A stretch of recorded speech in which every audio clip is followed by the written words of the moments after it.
What is going on, everybody? Welcome back to another episode of TAETRO Talks. I'm so happy to have you here. We're a little bit earlier again this week, but it's going to pay off. We have a great guest today. Real quick, before we jump too deep into it, I want to say hello to everybody in the Berlin audience at 343 Labs in Berlin at the open house tonight. I hope you all are having a lot of fun. Hopefully somebody can keep an eye on that Max Wild for me while you guys are over there.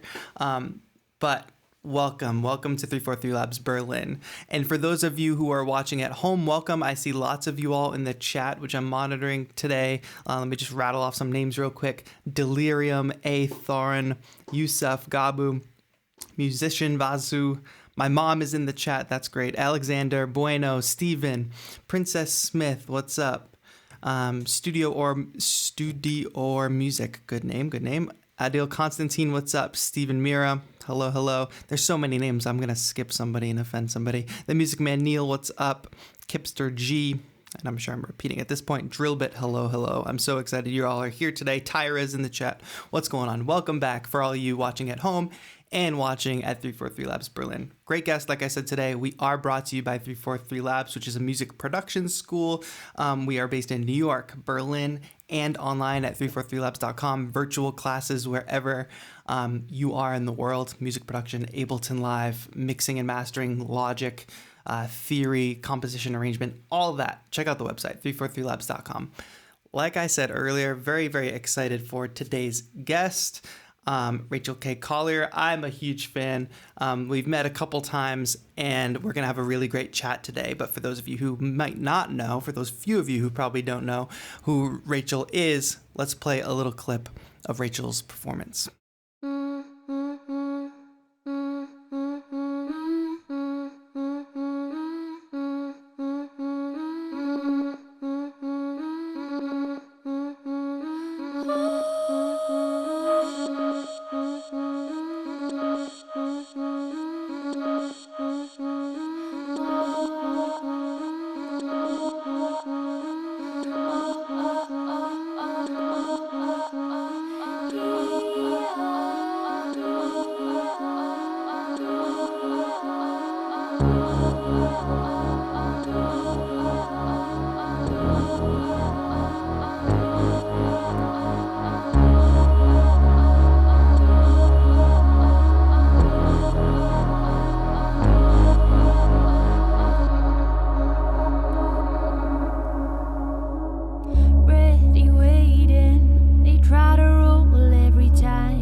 Ladies and gentlemen, please welcome Rachel K. Collier to the show. Rachel, welcome. Thank you for joining us today. Hey, everybody. How's it going? Nick? It's going well. I'm so excited to see you outside and in the world. Beautiful outdoor background. Are you out there chilling? Sunshine in Swansea here. Nice. I'm in my sister's lovely garden. It's like a mini Spain here. It's very nice. Yeah. And she's called Nikki as well. So shout out to Nikki. Beautiful. She can probably hear me. That's so funny. So we just played the audience a clip of one of your live looping performances, and in the title of this stream, this episode, I called you the Ableton Live looping expert, music producer, performer. But I always like to start these interviews by asking you, how do you define yourself as an artist? What do you tell people you do, or how do you define yourself? I just these days, well, I do say I'm an electronic producer and performer. Because it's funny, because obviously, like when if you just say, oh, I'm an artist, it's like, oh, right, you could be anything, it could be folk, it could be whatever, jazz. But my music's strictly electronic. Producer, because obviously I create it all, but also, I'm not just creating for myself these days. I produce for other projects and other people and things that maybe not so on the forefront of my socials. So I think that covers that bit as well. And then obviously the performing aspect is, There's nothing quite like taking your full produced record and then performing it in some cool, funky way with technology. So I feel like that's how I like to call myself, electronic producer and performer.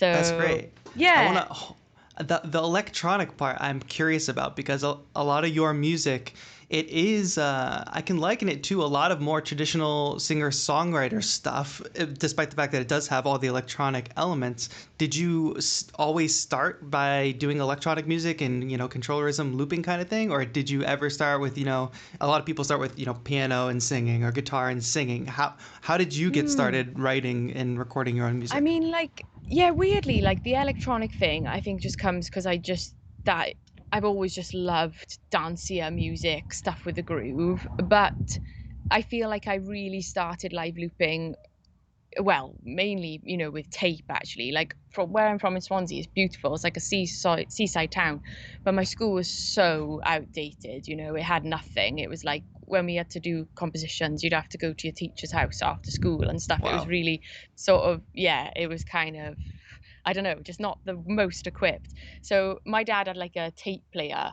And I remember I figured out if I plugged this cable, I could plug my keyboard in, and just years of being a teenager and playing with my dad's tape player.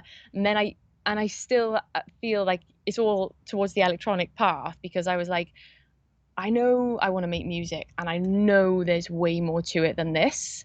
So that's when I was like, I'm just going to go and study music technology, because I want to make tracks and I don't want to do it with tapes because it's very limiting. And then obviously when I really got into like crafting performances and things like that, they actually laughed at me when I went to college because I sent in a tape, and they were like, nobody has ever sent in a tape. Obviously now it would be kind of trendy. People would be Yeah, like, for sure. dope, bro, you You sent were in a tape ahead. or whatever. You were hip Yeah, before the yeah. hipsters.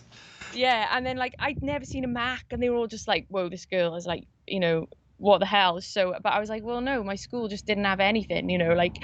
Um, but then I got into Ableton, and I started to kind of. I've got a funny story with Ableton, because the first time I used it, I just thought it was a looping program. I was like, Yeah. oh, I opened it, session view, like had a little play around, and I used it for like a good 2 years. I never hit the tab key, so I just thought it was this like looping So you didn't program. even know arrangement view existed. No clue, because obviously I was still really kind of a bit Yeah. new to it, so I just didn't have a clue.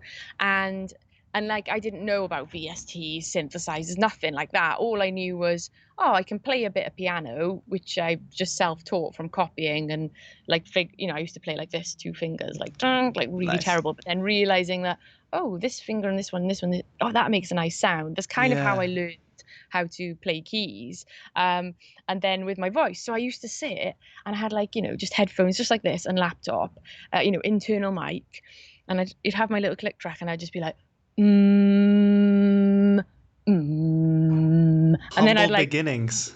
I would pitch shift the what I sung down an octave, and so I used to like create these whole song arrangements in session view just with my voice. Wow. And then obviously I was like, oh.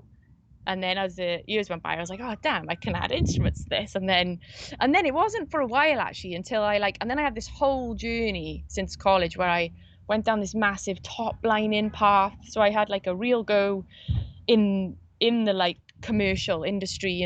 I actually had a song that ended up in the charts that I wrote and featured on. A track was a Grammy nominated album. I did all this like stuff but I was just a vocalist, and writing the melody and lyrics. And that's when I was like, I sort of got sidetracked by this kind of lifestyle, and I ended up going through a couple of different managers and things like that. And that's when I was like, oh no, this sucks. I was like, I want to be back doing all these bass parts, all the drum parts. I want Yeah. to do it. And then I sort of had to come back, eat a bit of sort of humble pie in a way, because it was like going from Radio 1 A-list back to being the crappiest producer I knew, and just being like, okay, I've just got to work my way up again. You almost had But to reinvent yourself. oh my God, yeah. And I wish I changed my name, For a while, I wish I'd changed my name, but now it's cool because I think people have forgotten about all of that. So I don't know why I'm bringing it back up on this interview. But like, yeah, I had to like redefine myself. I didn't want to just be this. top line vocalist. I wanted to be known as a music producer. And that's when I came back to Ableton then. And I remember being in a session and I was using Logic and some dude was like, hey, have you ever tried Ableton? I was like, oh man, I love Ableton. I remember being like, but I was like, no, it's only for like performing though, isn't it? They were like, what? And I was like, yeah, you just do the loops and like layer You're stuff like, up. no, here's the tab button. Yeah, literally hit the tab key and I was like, no way. And that was it then. I just couldn't believe it. It just changed my life. And so I always had this very confident, positive relationship forming. So Yeah, then it's almost like when I learned to produce these tracks, then my tracks, I just could not wait then to take actually good music and not crap little a cappella vocals that I pitch shifted out of tune with my laptop mic. Now I could take these real parts I created and perform live with it. So it's just something that I feel it's in my blood. That sounds so cheesy, but I don't know. It's just like, yeah, I feel like I'm born to do that. It's that nothing makes me get more excited, than like sitting there. yes, And there's two ways of doing it. I obviously sometimes, as I've like created lots of different types of performances, I've realized that when you create a production and you then transform it back for live, it's actually quite a different process to when you create the track live on the spot. Like, yeah, there's like, yeah, and then there's obviously then not using electronic instruments. So there's all these like journeys I've been on and different types of like live performances I've figured out, but they're all as fun as each other. And then obviously I've worked on taking this live show onto the stage, which is another element. for sure. So I feel like Yeah. you can do so much with Ableton and create all these cracking performances. And in front of the cameras, it's all good. You've got these cameras around you. You can see your fingers. It's like, You can do multiple takes. yeah, you could do multiple takes, you can get it wrong. And then as soon as you add the audience element, it's like, oh God, like this You gets, got one shot. yeah, you got one shot. And it's like, and that's when I really learned, okay, how can I actually make this a great live show? So I've been on that journey as well. And, been around the world then, like India, South by Southwest, like Europe, Czech Republic, like Paris, like Yeah, taking my show, adding then musicians in and trying different combinations with my drummers. Should they be playing like Roland SPDX? Should they be playing my drum samples? Should I be triggering them? Just all these different combinations of performing. And it's just all super fun. And what I love about it being electronic as well, the options are just endless. So you can always be developing your live show. If someone's yeah. like, it's never like, I've nailed my live show, I've nailed it. Like, yeah, You can obviously always add you can something to always it or add improve to it. something. You can always work on that transition. You can always so it's just been, yeah, it's been a really, really fun journey. And I think, yeah, I definitely feel electronic in that respect, going back to the question, because I just couldn't do it without technology, Right. in Ableton basically.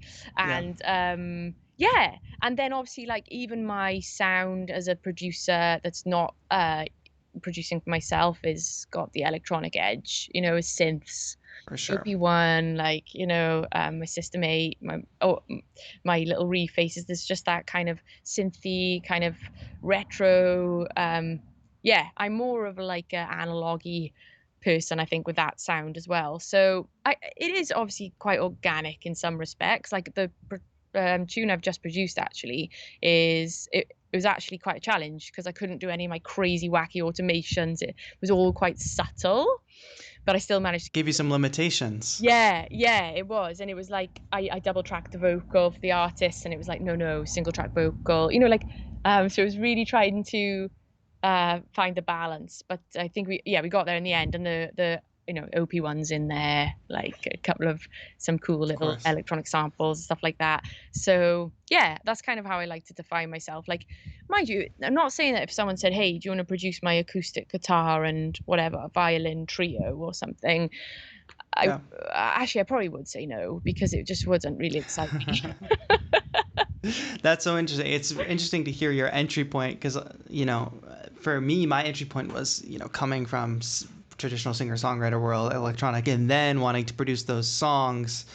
So then falling in love with Ableton and seeing all the possibilities, like, oh, I can not only produce these songs, I can create sounds within here and actually create magic within the DAW itself. And that is a really amazing, 3,000 foot view of, your 30,000 foot view of your kind of journey and your entry into electronic music and who you are as an artist, I want to hone in on a couple of those aspects that you kind of like breezed over, Yeah, because I that think was it'd quite be brief then. it'll be interesting for the audience to hear for sure. One question I get a lot is about Mm. going to college for music and studying music, Yeah. and it sounds Yeah. like you went a traditional kind of university route. Do you want to talk about that? It was college. It was College. yeah, but it was like it was a BMUS, which is like a Bachelor of Music. And it was actually just like a music college, Yep. and it was a music degree, and there was a lot of us. It was kind of cool because there was like 80 or 90 people on it, and it split into like jazz, strings, opera. It was all Yeah. quite classical actually. And then there was this really small little technology department. But what was cool about it was it was because I looked at a few unis, and this one was very much creative technology. It wasn't like, yes, we learn how to like, set up, plug in an XLR, all that rubbish, but like Right. it was more you plug in the XLR, then you record that for your film score. It was all about our music, Like actually creating which something, where a it lot was of programs creating. do one or the other. You have like the super Yeah. technical side, or you have like the composition side, and not many schools can blend the two that well.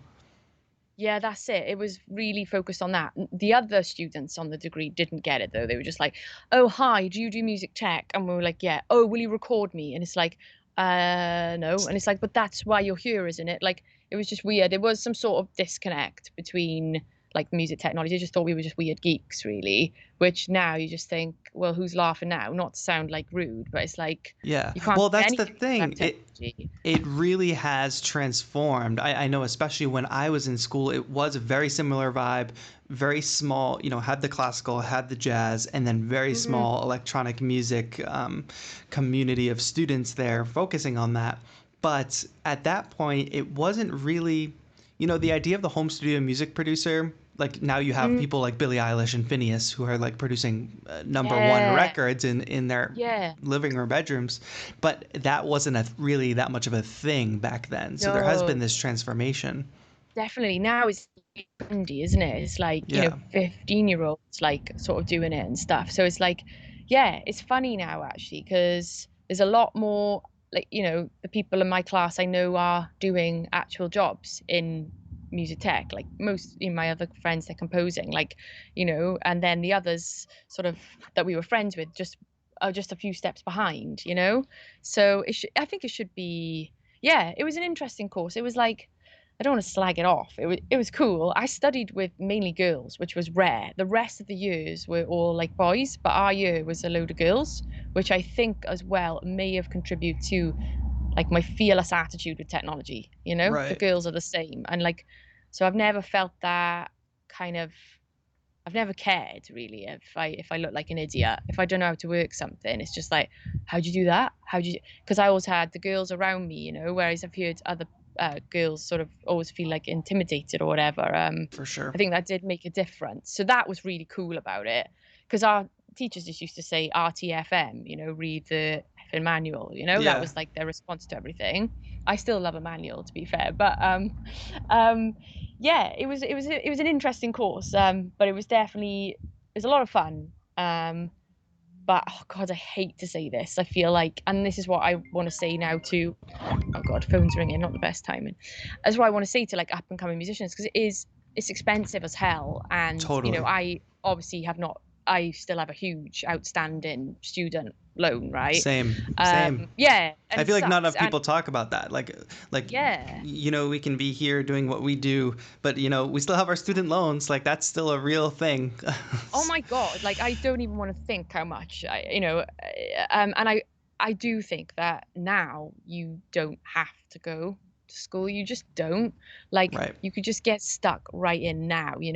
I used to not regret it, because obviously I met like my friends and I had a good life experience and all of that. You can't regret things in life, but I do remember thinking I could have just skipped this whole chapter and been here a few years Yeah. earlier, I, especially because I did not learn how to produce until I was actually on the job, if that makes sense, you know? Yeah, absolutely. Very similar experience.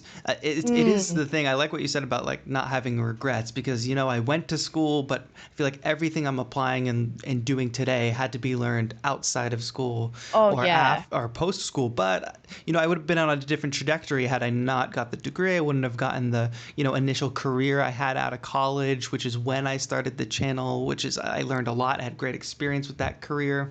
So it's just Mm. like you have to, no matter what experience you choose, you have to just kind of go with it Go and with say, this is it. what I've had, this is what I can do with it, regardless of, sure, if I had taken those 4 years that I spent in college and just done what I'm doing Yeah. now, I might be 4 years ahead of where I am, but I Yeah. would have I missed a might be lot in like, between. and I used to think that a lot. I'd be like, oh man. So what I would say is to sort of up and come in is, if you can afford it, if you think like this is gonna, if you really want to go, if you really want to put, do that kind of path with music production, like go for it. But if it's gonna be tight, if it's gonna be hard, I would say you don't need to at all. There's all these flipping online courses now, Totally. $200, $100. Like there's huge YouTube.com. youtube.com. Like I really feel like you can, and obviously with social media now, you have, that's your business card. You can just start, you can go for it now, Absolutely. So I'd say like, yeah, it's a tough one. And like, I definitely, for me, more at college, I kind of found my voice a little bit more there as well, because beforehand I'd just been kind of playing songs on my, two finger playing piano notes and Yeah. with the tapes. But I remember some of the jazzers then ended up, oh, hey, Rach, your voice sounds cool. Do you want to do a few? And I got a bit more into singing, and I guess I kind of learned how to perform more. And so it's more about trying things as well, isn't it? Then you realize, actually, that's kind of not for me, or, Yeah. so because that's just as important, isn't it, as Realizing what's not for actually, you rather than what's for you. yeah, Yeah. because that helps you then to decide, okay, because you might keep dreaming. Because actually, there's one thing, I'm not really going to go into it right now, but there's one thing I was Hmm. like, oh, I would love to do that. I really, like in my career, I want to do it. And I actually had the opportunity to do it not that long ago. And you know what? It sucked, and I really didn't enjoy it. And I just thought, I can't do that. I don't want to do that. But Yeah. until that point, I didn't know that.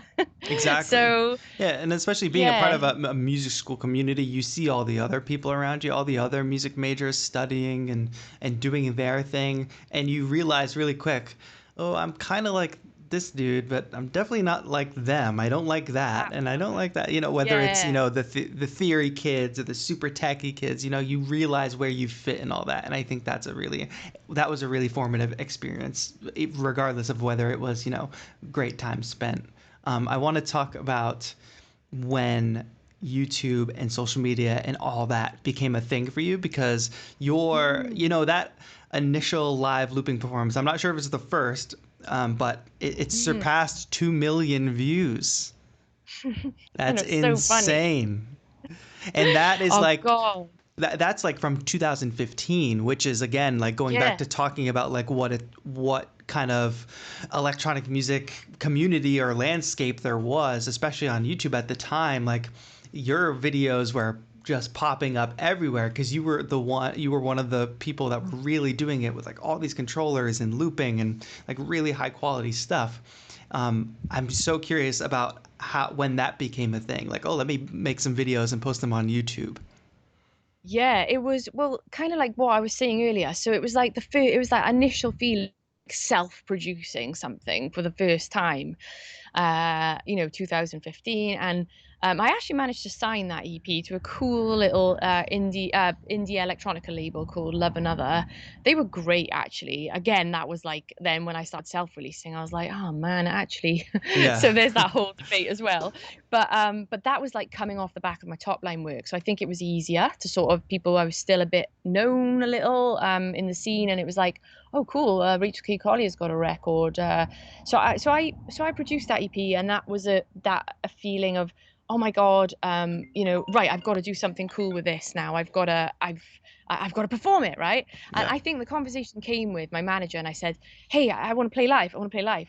And I remember him saying, you don't have a live show. And I was like, yeah, but I can play live. I was like, I can do it with Ableton. He was like, well, do it then, because right now, why would anyone book you? And I was like, I remember being really annoyed because I was like, what do you mean? It Like, was such a reality I, check.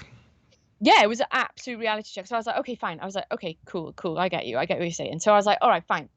So then I just thought I'm going to arrange my song and I'm going to make a performance with it. And then at the time, then it was like, still like, how do I apply for a gig? And I was like, okay, well, I'll have to put it online so people can, so we can show like potential agents and things like that. This is my live show. So it was as innocent and naive as that, really. There was no plan of a YouTube channel. It That's was so literally, funny. it was like, let's just put a performance online. It was very much Like an me, audition tape for performance for yeah, gigs. Yeah. yeah. Yeah, and the person who filmed it was my flatmate, Danny. He's like super cool guy. Like, it's like, Danny, do us a fave. Can you film? And he's like, yeah, right, Rach. It was like, I'll film you. So it wasn't really like this big thought out thing. It was just like this performance, let's film it. Before that, I'd put one up, which was just me playing a little cover of James Bay, and I had like a Novation SL, and I'd done a few MIDI mappings. And to be honest, it's not really live looping either. All I've done is I've the stems, and it's like I've done like a stem DJing performance where I've like looped stuff up. It's like a new arrangement of the track, and I play some chords and I play the bass and I sing. The vocal's not even running through Ableton, it's going straight into the Apollo. There's no live effects. It's actually kind of basic. So we posted it on YouTube, and yeah, it did nothing. It was there like 100 views. Like a few months down the line, and then because obviously the algorithm was slightly different Yeah. back then, wasn't it? Then I remember it had like 500 views 6 months later, and then it just started to pick up. Then I remember the feeling like my manager saying, "Hey, it's 1,000 views," and I was like, "No way!" And then it started to really pick up, and then it was like each week, then it was 2,000, 3,000, then it The started going higher, snowball 5,000, effect. 6,000, and it just kept going, and we were like, "No, it's mad!" But that's all it was. It was just like this one video that kind of just ended up doing really well, and then subsequently led me to then meeting with Ableton, and well, actually not even me meeting with Ableton. I went to Amsterdam to meet Ableton on purpose because I wanted to show them this video, and I luckily found this sweet guy, and I showed it to him, and he was like, really nice Dutch guy, and he's like, let me introduce you. And I could say, oh, I've got this video. And Hope we might have lost Rachel for a moment. We're reconnecting. Folks, while we reconnect, I'm super stoked about everything Rachel's talking about, and I want to get into more of that story about meeting with Ableton and how she became so connected. Definitely off of gaining a lot of attention from her videos for sure. Real quick, let's take our quick station break, right, and talk about 343 Labs. So if you don't know, 343 Labs is an electronic music school in New York, Berlin, and online. No matter where you are in the world, you can take classes with our amazing instructors. And I'm going to go ahead and call her back. And those of you who don't know, you can take an Ableton course for all ages, all experience levels, and all ages too. Logic for all experience levels. We have mixing and mastering. What else do we got? Electronic composition and arranging actually just got added. I'm not sure if that's a Berlin exclusive course, but you have to check out the website to find that. A lot of really great instructors. We have Ableton certified trainers. I see Daltrick over in the 343 Labs chat. Daltrick, Ableton certified trainer, Apple certified. I believe Bitwig certified as well. So we have some really, really capable oh, and we're running a kids summer camp. Thank you for reminding me, Daltrick. So we have a kids summer camp that's happening right now. So for all you teens out there, this is actually a really great opportunity for you all to take classes and take advantage of, especially if we're stuck at home. Virtual classes is a great way to capitalize on that time. Oh, I think we're reconnecting to Rachel. Let me see. Let me grab her. Hey, you're back. I'm going to go ahead and switch back to our interview now. You gave me an opportunity to do a station break, so that's fine. oh, great. I don't know what the hell happened then. It just sort of froze. It's okay. This Where is did what I we finish do. off on? We Where were was I? actually, it was a perfect place because I have like follow-up questions that have to do with what you were about to talk about, which was So you have this video that's picking up lots of views. You're Yeah. starting to see this snowball effect gaining popularity. And Yeah. now, of course, we all know you, not only from discovering you and your videos because of that snowball effect, but also because your connection to Ableton. So obviously you gained their Yeah. attention, but where you were about to start was talking about how you actually were trying to set up this meeting, a sort of like networking opportunity, and actually get it in front of them and show it to them. So I'm curious to know, Yeah. was it you kind of showing somebody something and then making a connection, or did they discover it on their own? I'm just curious about how a connection like that happens. Yeah. So shall I say that after the break? No, I already did the break. I took advantage of our time apart to do our break. Oh, okay, cool. So we're not on the break anymore. No. Yeah. So basically, yeah. So what happened was, yeah, I was like, "Oh, I really wanna show Ableton, blah, blah, blah," and, like, at the time, I don't know if the UK guys were, I don't know really, I just wasn't, I just thought, "I know there'll be a Amsterdam dance event because 'cause I'd been there before, and I'd seen the Ableton stand, and I even remember seeing Push and things like that." So I just went to Amsterdam, persuaded my mate to come with me. I was like, "Come on, babes, there's loads of good raves." My mate Danielle, she was like, "Alright, I'm up for it." She was so cute actually because found the Ableton stand, started geeking out with a few people, and this is my mate who has no clue about music, was just there for the rave, so she was just nodding like, "Yeah, Max for life, yeah, great," like literally Yeah. not knowing anything.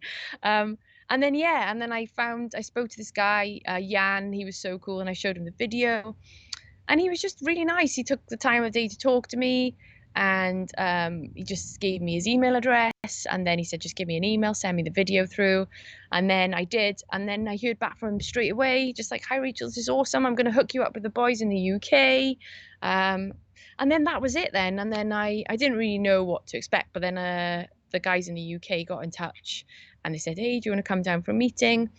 And I went to meet them. I was so excited, and they just said, "Oh, this is great. We love what you're doing. Do you want to come and join us at this, like a mini NAM show thing Yeah. in London? Do you want to come and do you want to do a performance for us?" And this is kind of where the life really started, because this is when it was no cameras. Now it was people, Yeah.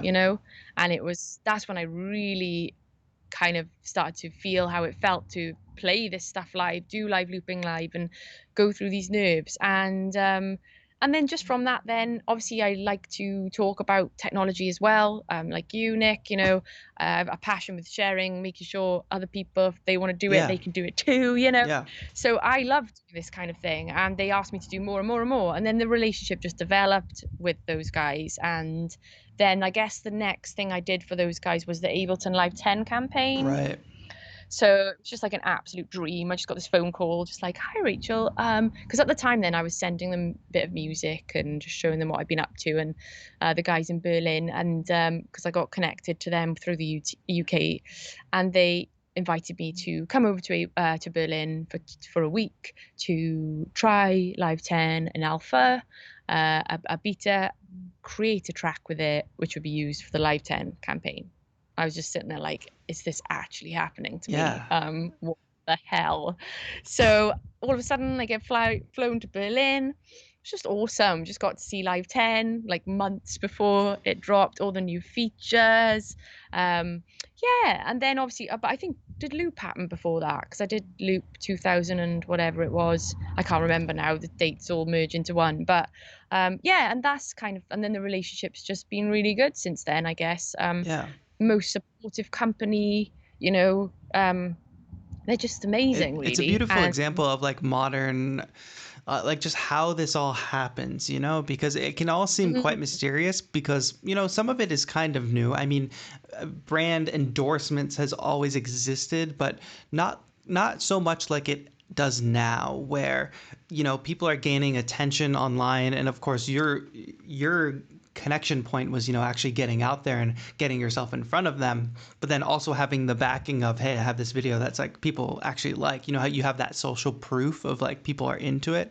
And it's such a beautiful example of that networking at play and building a relationship with a brand, because it does feel like a parallel universe sometimes. Like anytime, I get a call mhm, about, oh, this new piece of equipment is coming out and we would love for to send you one before it comes out and you get to try it. Like that's the ultimate dream, isn't it? Like we were just all at one Mm-hmm. point just musicians like excited about the new thing when Yeah. it came out, and now all of a sudden we're in this position where we're getting phone calls about things before they come out. It's like really this is Yeah. kind of the new music Like industry for us. It's such a weird. It's always a weird feeling, no matter how long I've been doing it. it is mad. And it's like, but what you said, because I'm not really like a very good hustler. I'm actually I'm not shy, but I'm definitely not confident enough to go up to someone I know who's like maybe, bigger on YouTube or anything like that. I'm just not the most, but the fact that I had this video and had like, I think it had maybe 100,000 views. It wasn't even loads. But it is a lot now. See, this is how you change, don't you, over the years? Yes, because now when you get a two Yeah. million viewed video, you're like, Oh ah, God. 100,000's nothing. Oh, but it is. It really is. And like, so obviously, and and because I had this, it just gave me that bit of confidence to do it. Otherwise, I probably would have felt like a bit of a fool. What would I have been saying? Hi guys, I really love Ableton and I make stuff with it. Like, and you're one of, even though they really, as a company, are amazing and really do. I know they try to meet and connect, and that's why they have all the loop events. They love to see Yeah, who's using the software and how. Obviously, that Made in Live series that's just gone up, that's just all right, about users of Ableton. That's just like, what do you do with it? Let's share it with everyone.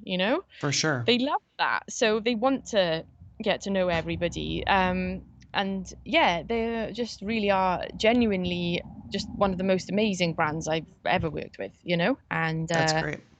And yeah, it's funny. And like me It's and my patrons, we have like little chats and like they yeah. make little jokes. Like if someone chats about Bitwig or Logic, they're like, sorry, we know it's blasphemy in this group. And like, it's quite funny to Yeah, have like banter about it. But absolutely. you I want know, to go down the route because you mentioned Patreon. And I want to talk about like how you interact with your audience and how you sort of built that up for yourself. But I also the example with Ableton is a great one.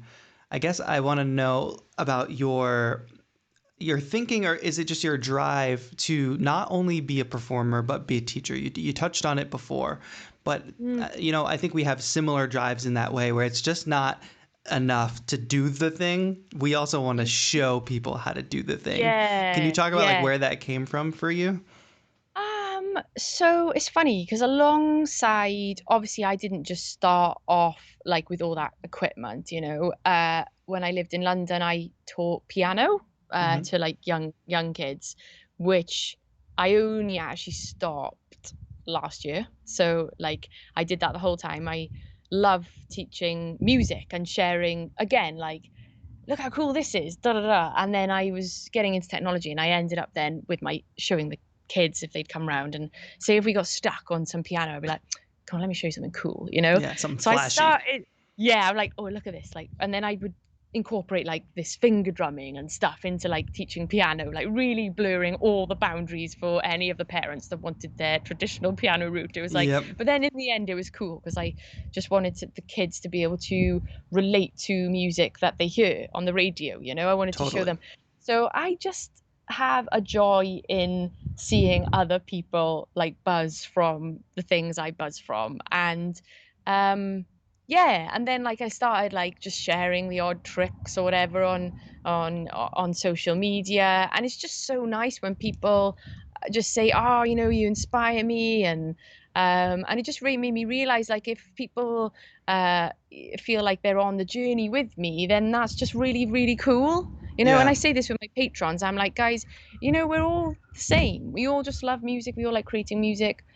I'm not some flipping queen. I'm just maybe a few steps ahead, and I've maybe probably got stuff wrong a few more times and embarrassed myself in front of audiences, so I can tell you guys not what to do. yeah, totally. um Do you think that that community and development has played into your success? Like, is that a main avenue for you in just interacting with the community? Of course, you have the Patreon. I would love to hear more about how mm, you incorporate that and build a community there.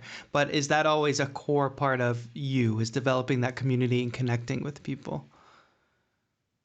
yeah, I definitely love to connect with people. Like I released that documentary Life as an Yeah. Independent Artist, which is away from technology. It's more obviously I talk a little bit about it, like, but it's not about, hey, this is how you create For this. sure. It's like, this is how in the road. And I was a bit nervous putting that out because it's very honest. I talk about like how it feels self-releasing, how it feels, Spotify streams, numbers, figures.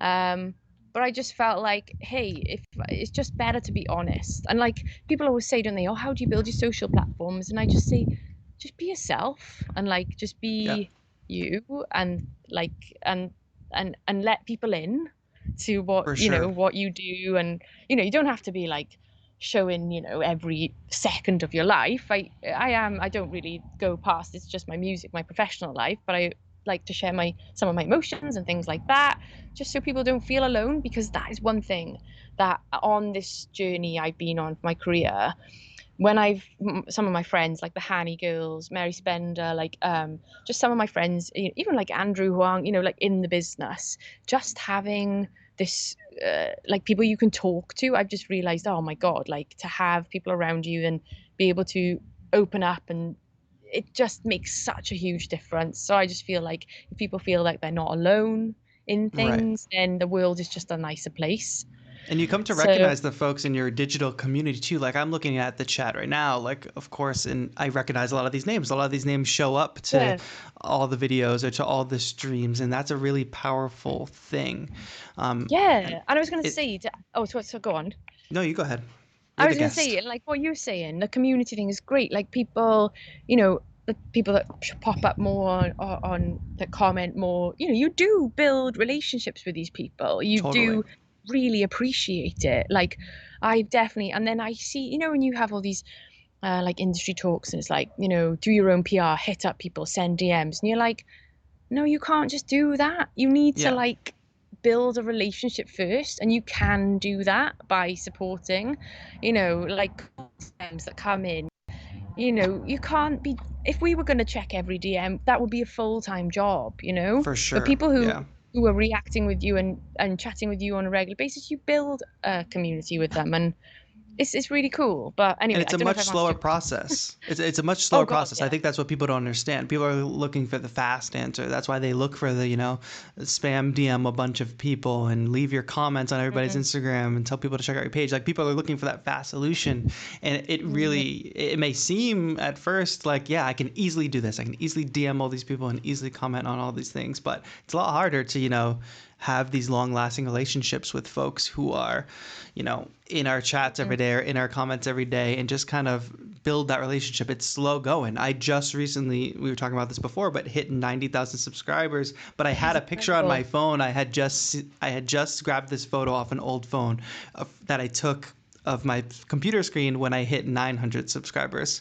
So it Oh was my just this really God. great moment to put those two things together. And it's been like I don't know, it's been a process of Yeah, years, of and course. you have Yeah. to. I think all the artists, the young artists out there, especially, have to embrace this very slow process and trust the process. Yeah, it's definitely like, yeah, you can obviously, whatever, go viral videos and all this, but Yeah, you can't be in it for that. You got to be in it because you love it, because the journey is rocky and you have to be able to sustain it, and you can't sustain something you don't love. Like, right.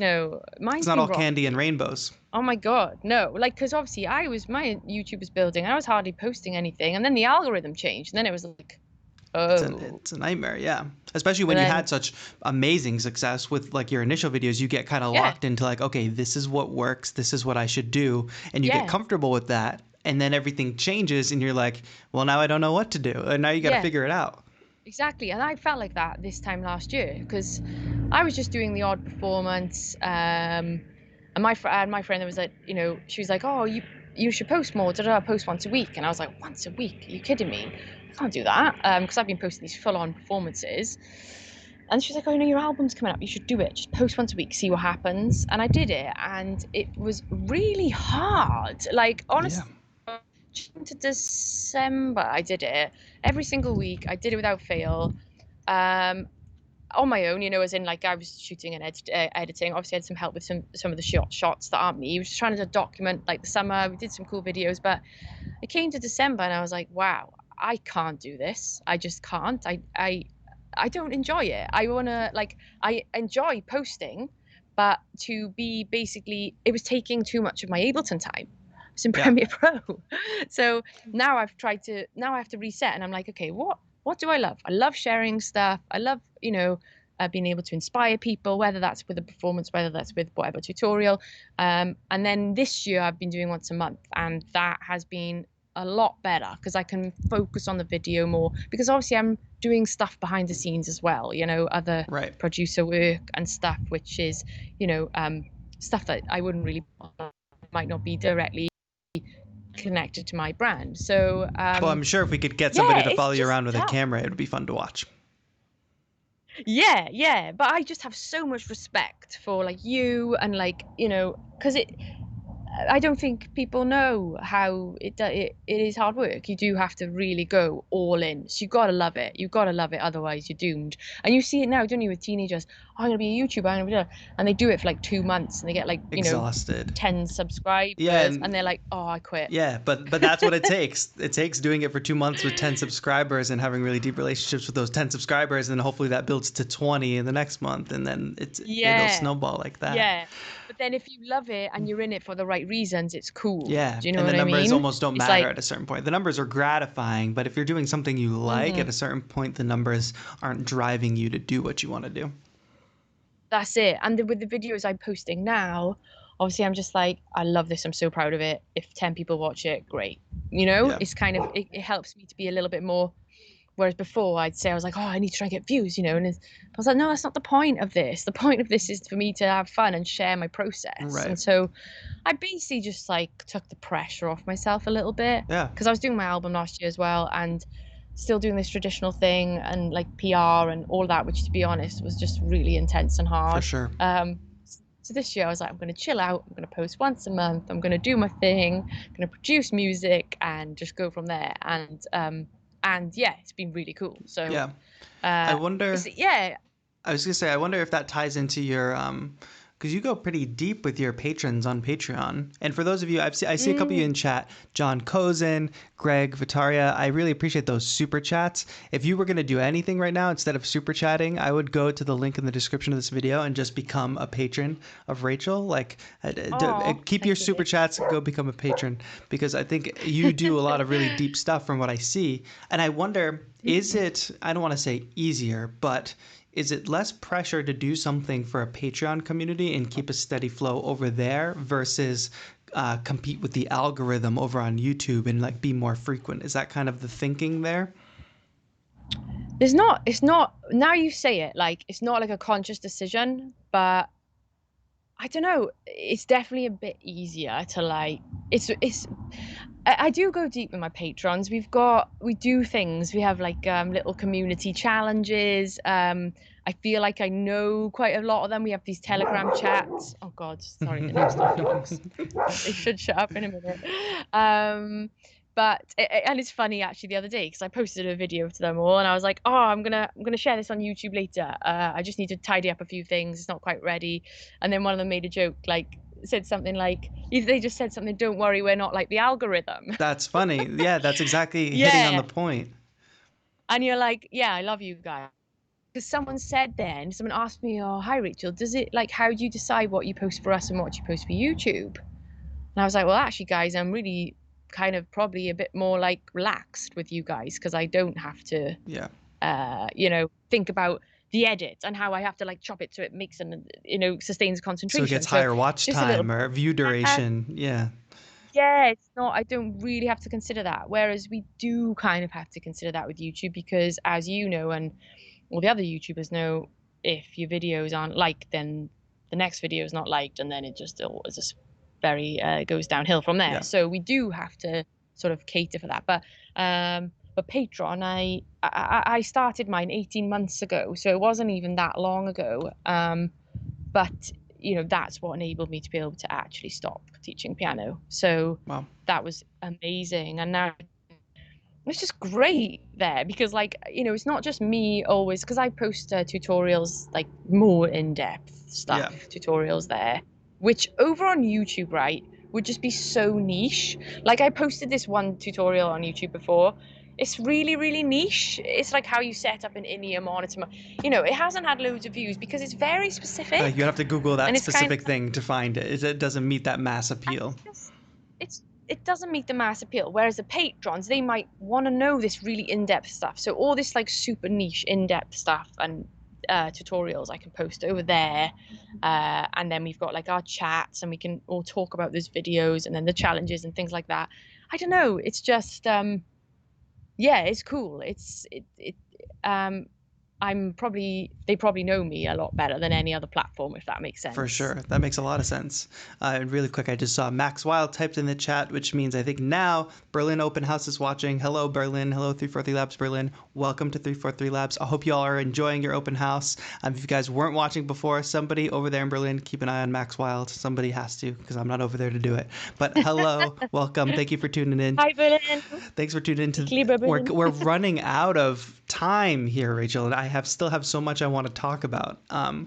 We have talked a lot about, we've talked about a lot of big ideas, Life. some philosophy, like life Philosophy. and philosophy, that kind of thing. I think, we had a little bit of a conversation about the pandemic and gigs getting canceled, and we kind of continue that conversation. That conversation, I think, has been had. We all know, but I do think that it's interesting, really quick, that as artists and digital content creators, we sort of were very well positioned for this moment. Do you want to talk about that a little bit? Because some of your working life was gigging, from that Oh yeah, documentary we yeah, see, yeah. like touring and going out and playing. So do you want to talk a little bit about the effect of the pandemic on you as an artist, and maybe how you had to pivot, or how you were positioned to actually, you're still continuing to be successful despite the fact that you can't tour currently? Yeah, it was really scary. Like I had quite a few cool shows booked in. I had a lot of international stuff. I think I had like 6 flights sort of every other weekend booked, workshops, masterclasses. I was going to Madrid, Berlin. And yeah, so initially I was just like, oh my God, this is horrible. Uh, and then it was like we decided, actually, I left London, I left the city, went out to the countryside, took not even all my studio with me, didn't even take my live laptop. And then I think it was just a couple of days and we started to notice a couple of emails coming in, and then all of a sudden it was like all the work I'd actually lost, I'd made up with new jobs that were Right. online jobs, live streaming jobs. Like one of the first big ones was Loop at Home. So Yeah. Ableton got in touch a week before that, and I was like, guys, I've never used OBS, I've never done. And actually where I'd set my It's studio up was, intense. yeah, it was in a garden, right? So I didn't even have the internet in there. So all of a sudden I'm ordering like 100-meter Ethernet cables and like testing out Run it across the connections. Oh house. yeah, like Yeah. huge cables. But yeah, it was mad. It was amazing. And then, just obviously, like, because I had the platform was already kind of there, I was already putting out educational content, sharing ideas, and I think that's probably why I got hit up by Ableton to do the loop at home. And yeah, actually, it's really, really, and I think a lot of my friends, like us, it made me think about actually how I will continue to use my energy going forward, Sure. because actually I was doing a lot of stuff out and about, which maybe I don't shouldn't, and maybe I'm not going to do so much of that going forward, like, And who even knows when it'll be possible again? yeah, yeah, The world has changed now. It's not just changed for the moment, it's kind of changed going forward. yeah. So no, so it was so like touch wood, I was fortunate enough to kind of cover myself a little bit. It has got a little bit quieter, actually. It did quieten down then, but that's when I basically decided to team up with Mary Spender and work on this Ableton how to produce and perform a track course. So we're hoping to drop Very that in exciting. August. Yeah, so it's literally me teaching her how to use it, and it's been so much fun. We've still got a few more bits to shoot, actually. I want to shoot some bonus Yeah. scenes, like my live setup. I mean, I'm really giving you the inside here. I don't even know That's if I'm meant to great. talk about it. But We're all looking forward to it, I'm sure. yeah, so I'm excited to do that because obviously I get my Patreon content. Some of it's actually quite, and I've got a lot of them, who are beginners, and that's kind of what inspired me. I was like, damn, I just need to shoot like a load of beginner videos. And then it was like, with all the DMs I get about questions about technology, oh, do you know what? It would be great if I could do this, because I could just be like, hey guys, hopefully I'll answer all your questions in this. In this, We're yeah. going to do it really reasonable. It's going to be so much content there. So that's Yeah. what I've had my head stuck in. And yeah, and because I've been staying in the countryside, the space, it's actually like a posh shed where I've been staying. I've made it look really cool. And the Nice. light has been way better than my London studio. And like, yeah, so it's been good. It's been good. I definitely have started to get a bit of itchy feet now, though. I'm a bit like, oh, I kind of miss the Yeah. festivals. Like last summer, we were playing loads of festivals, and I've got Ree and Vicky, my percussionists on stage. They have their click track coming from Ableton, and oh god, yeah, we have this big live show with lights, DMX lights, and our visuals, and so we would just be doing a fest. And then I started to be a bit like, it would be cool actually in the sun now to play a Yes, show, now that but it's the season, we're really feeling it. The air, yeah, it smells like festival season air, that kind of thing. yeah, it's that kind of like, oh damn, but I'm, now I'm trying to flip in buy a studio and build a studio. So now I'm into a whole new other project. And I actually was gonna do a little beat tape, because I did a beat tape for the Amazing. YouTube board library, Yes, yes. which I absolutely loved doing that. It was so much fun. It was just like no vocals. It was just like literally just beats. And I was like, all year I've been like, I'm gonna do my own beat tape. I'm gonna do my own beat tape. And I've got a couple down. But I've just got so much other stuff going on right now. It hasn't flowed exactly as I wanted. So, but now I'm just like, oh, do you know, just take the pressure off myself Yeah. a minute, and I'm gonna deal with one thing at a time. And then, yeah. So that's kind of where my head's at. It's But very easy definitely, to get like overexcited about projects and things, oh, and just say and try to do it all at once. Be like, all right, hold on, let's focus on one thing at a time. yeah, Um, because you think you always try to be like, I feel like we all are quite ambitious, I feel, yeah, you have you to know. be in this business, that's for sure. In our Yeah. last couple minutes, I would be remiss because a lot of my audience, they love hearing about MIDI controllers and I was controllerism gonna and say we haven't gear covered much gear, have we? and nerdy stuff. But let's just we can go in whatever direction you want. But what are some favorite pieces that you have right now? Tell us what you like tinkering with at the moment. Oh, well, I only got my OP1. Do you know, I got my OP1 the morning that I left London before lockdown. Wow, So, perfect timing. like, literally, the Universal Courier arrived, and I was like, oh my God. And yeah, I've been obsessed with it. I just can't believe I was so late to the party. I actually played it for the first time at the NAMM show with my friend Billy. And he was like, Rich, you got to check it out. He's like, California. I have my Yeah. OPZ. And he had this and I was like, oh man, this thing. So I just had to get one of those. So I've been loving that. Um, what else have I been around with a lot? Do you know, mainly that's the thing I can just think of off the top of my head right now. I've also got the new launch key, the Yes. Mark III launch key 25, which is actually great because I'm not the best with my MIDI controllers. I've got like my Prophet Rev 2 and my System 8 and my Push in front of me. Hmm. But I always then like want to kick myself because I like just want to play a couple of notes, and I've just got my Yeah. Push, which is fine. Sometimes I do just want the You keys. want the keys? Um, Yep.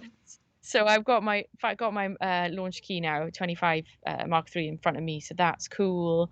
And I do love my Dorless, the Dorless stuff, which is the Rolands, the 707 and Yep. the 101. They're really cool, those little things. Really So fun groove boxes. I tried one at yeah, NAM. Can you believe that we were seeing each other at NAM in a mass crowd like not that long ago? Almost, well, yeah, 6 months ago or feels, something. yeah, I know, it's mad. But those Yeah. groove boxes are amazing. It's like if somebody took a Novation Circuit, which a lot of my audience I know knows, and then the SP44 Roland, and then like kind of smashed them into a box together. Like they're really amazing. I was always going to try one of those circuits, but I never got around to it. Um, but then I met Roland properly at the Toman Synth Reactor 2019, and then I met up with some of the guys from Roland, and then I ended up doing like the launch of the 707. Right. I don't know if you know the company My Volts. It's a super Oh yeah, they cool. make the power They make the power supplies. supply. So with the 707, it's wicked because I can power it with a power bank. I've basically got like obviously it has it's not like a computer, but it's complete doorless rig. I can plug the mic into Yeah. it, got the MIDI, I've got all the sounds in there. So I have brought that to Wales and a 58, but no interface. But you don't need one. So Yeah, so I'm gonna have a little jam with that. So they're really cool if I want to do like DAW stuff. They're pretty fun to that's play with. great. I'm trying to think of what else have I been getting into lately? Yeah, I've been like, yeah, I don't use like Splice or anything like that. But lately I've been considering it. I saw Bad Snacks did a video on it, and I was like, this is actually, Yeah, she's actually made me. I might use her code and like try it out. there you go. Get your Yeah, 2 months free. yeah. I'm like, oh, this looks kind of interesting because lately I've been a bit more like, oh, I could do with a couple of new samples. And It's you open up Pandora's box do because you then like? you say, oh, I could use a couple new samples, and then it's like, I could use like 1,000 more. Then you're Oh, just downloading, and you oh, forget what you've even downloaded. oh, But it is a good like, I just need something else, and yeah. it's just easy to search and easy to find, and Mm, or just grab a piece of the sample for inspiration or something. You're just feeling blocked. You want to just start with the sample. yeah. It is that, but it is a bit of limitless, which I do enjoy having some limitations. Yeah, definitely. It's been funny though, because even though I had the OP1, when I've been doing the Ableton course, we made it strictly only stock Ableton. Nice. So that was really cool because I actually made this whole track obviously on the course, which, didn't expect for it to come out how it came out, but I made this whole like indie pop track just with stock Ableton. So that like bonded me back with all the like wavetable sounds and like Totally. and MIDI again because I was like, oh wow, MIDI is actually really cool. So I had like that stock Ableton little vibe, then back to the OP1. So I feel like I'm just testing quite a few different things out at the moment, Yeah, actually. you can't go Um, on tour, but you're touring the different yeah, workflows and styles. honestly, and I'm even doing a course at the moment. I'm doing you guys probably know him. What's his name? A Beat Academy, Ill Factor. Oh, nice. Yeah, so I had a little catch up with him the other day, which is great. And then he does all these awesome courses. So I was like, do you know what? I'm going to learn about how to make, whatever. So I'm touring producer land right now. There you go. Um, That's but it's good. amazing. It's good to learn again because obviously, usually, and actually, it's really good because, like, usually I'm in this cycle of, rehearsing, touring, producing, rehearsing, touring. Because rehearsing, that's something that takes up so much time. We Totally. forget Especially about with that. what you do.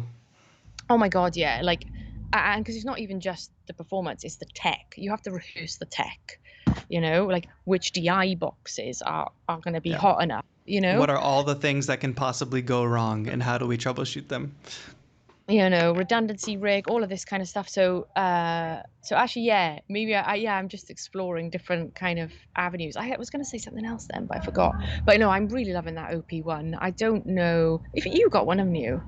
I don't have one. I have used, some people in the chat know Thomas from 343 Labs. I did a video where he just kind of walked me through. I don't have one, but it just Oh, becomes, I just love standalone devices that you can just yeah. sit with a single device. I love the simplicity of that. So I've just It, always been tempted, but sometimes I just yeah. can't justify another piece of gear. I know. You're right though. There's something about the standalone gear. I think it's because it just frees you from sitting in that mouse position and Yeah, away from your desk. It's actually because sometimes, we spend a lot of time. I mean, I said, exporting stems. That takes absolutely hours. That's work, isn't it? totally. Yeah. So then if you're in this like really creative headspace, sometimes I don't want to sit at my desk. Yeah, exactly. Like your So outdoor sessions, like out in the grass, like those are just really calming, and yeah. it's so nice to go out and have a nice balcony here in my apartment to just sit out there and see the world, but also like make some music, and I'm not sitting under the neon lights and all that. Yeah, yeah, there's like a place for it, isn't it? Obviously, For sure. sometimes I love it, get like really It's a dark and meditation moody. almost. Hmm. For sure. So, I think we're coming to the end of our time, and I don't want to keep you too long. I want you to be able to go relax in the I garden. also don't want to keep chatting because I'm terrible. I could chat for No, days. no, the chats here are like really, really enjoying it. They have a lot of encouragement, a lot of great things. And Oh, folks, if thanks, you're not guys. already, Rachel's channel is in the description. Go subscribe to her channel, as well as check out our Patreon because you can go into a deeper learning experience with her for sure. And also check out 343labs.com because that's who's Yeah, bringing us here today, making this possible.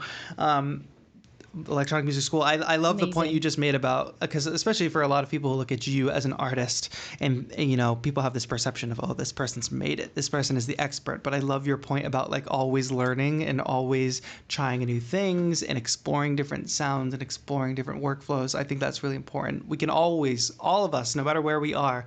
Robert Babbage, who I interviewed last week or the week before, said, he's an advanced learner, like that, like he's a very Ah. advanced learner. So like we're always constantly learning, trying new things. And I think that's for all of us, no matter where we are. A lot of beginners, intermediate, some advanced in the audience. And that's really inspiring to hear. Oh, definitely. I mean, I think if you stop learning, it gets boring, doesn't it? I love being put For on my sure. toes. So my next challenge now is to get, well, firstly to flip and buy this place to build a studio, but I'm excited because I'm gonna do set up because I've got like V drums, but I want to do some proper drum kit, and it's the first time I'm like, I need to start looking into drum mics. I haven't got an absolute clue, but I'm like, this is Yeah, the avenue I want to be exploring, in the future, kind of really getting this live room set up. absolutely. But A lot to come. a lot to come, We're all very hopefully, excited. touch wood, and for you, Nick, as well. It's really great to be here. Thanks for having me. Thank you. Hopefully, one day soon, when everything is all safe, we'll be able to, meet up again, Meet up, not real virtually, in life. person. Hopefully, maybe Yes, in Berlin or something. Maybe Ableton Loop that next year or something like that. that would be great. Like, Yeah, fingers crossed that the fingers world crossed. can get itself together. Thank you so Oh, much for taking the time and talking to me yeah. today and being on stream. Everybody's very inspired by your words. Oh, thank you, everybody. And yeah, cool. So I guess, do I just hang up now? Is that how it works? You can wave bye. Have a wave bye to the crowd. See you Bye, later. Thank you all guys. for Thanks. watching.